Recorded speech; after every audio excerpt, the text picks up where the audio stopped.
Welcome to சகீஸ் kitchen. இப்போ நம்ம சென்னா gravy பண்ணலாம் சப்பாத்திக்கு. நான் ஒரு 2 வெங்காயம் பெருசாக எடுத்து நறுக்கி வச்சுருக்கேன். தக்காளி ஒரு 4 தக்காளி நறுக்கி வச்சுருக்கேன். இதெல்லாம் வதக்கி அரைச்சிக்குவோம். எண்ணெய் கொஞ்சம் போட்டிருக்கேன். சீரகம் 1 ஸ்பூனு, சோம்பு 2 ஸ்பூனு, மிளகு 1,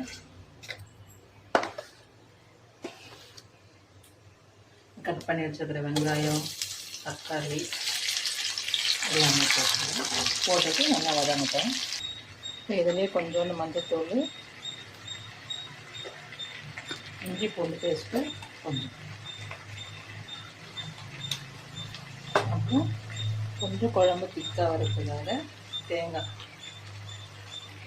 இது போகிறோம். இதெல்லாம் வதக்கி அரைச்சிட்டு பார்க்கலாம்.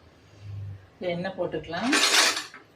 நான் காய் வாழைக்காய் போட்டு செய்கிறேன். வித்தியாசமாக இருக்கும். எல்லாருமே உருளைக்கிழங்கு, கேரட் அதெல்லாம் போடுவோம். நான் வாழைக்காய் போடுறேன். இப்போ எண்ணெய் காஞ்சதும் கடுகு போட்டுக்கலாம். கடுகு வெடிச்சது காய் போட்டுக்கலாம்.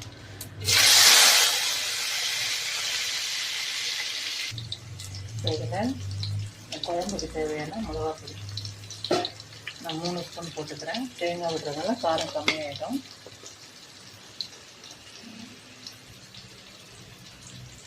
ஏற்கனவே சென்னால் நான் உப்பு போட்டு வேக வச்சுருக்கேன். அதனால் உப்பு மீடியமாக போட்டிருக்கேன். இது கொஞ்சம் மிளகாப்பொடி வதங்கினது பார்க்கலாம். நம்ம வதக்கணும் இல்லையா, அதெல்லாம் நைஸாக அரைச்சி இதில் கொட்டிடலாம். இதில் நம்ம வேக வச்சுக்கிற சென்னாவும் போட்டுருவோம். போட்டுட்டு நல்லா சேர்ந்து கொதிக்கிட்டோம். இன்னும் கொஞ்சம் தண்ணி ஊற்றிக்கிறேன். இந்த மிக்சியை அலம்பி ஊற்றிக்கிறேன். இப்போ உப்பு காரெல்லாம் செக் பண்ணிக்கலாம். பாருங்கள், இந்த திக்னஸ் போதும். சப்பாத்திக்கு இப்படி கொஞ்சம் இது நல்லா இன்னும் கொதிச்சோன்னே இன்னும் திக்காகிடும். திக்காக இருந்தால் தான் இந்த குழம்பு நல்லாயிருக்கும். கொதிக்கிட்டோம், பார்க்கலாம். ஆயிடுச்சுங்க. கொத்தமல்லி கருவேப்பிலை போட்டு நம்ம ஆஃப் பண்ணிடலாம்.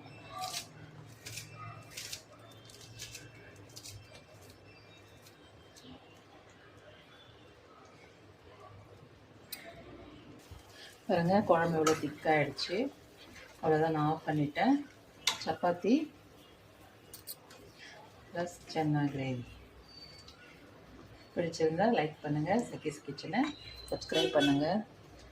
தேங்க்யூ.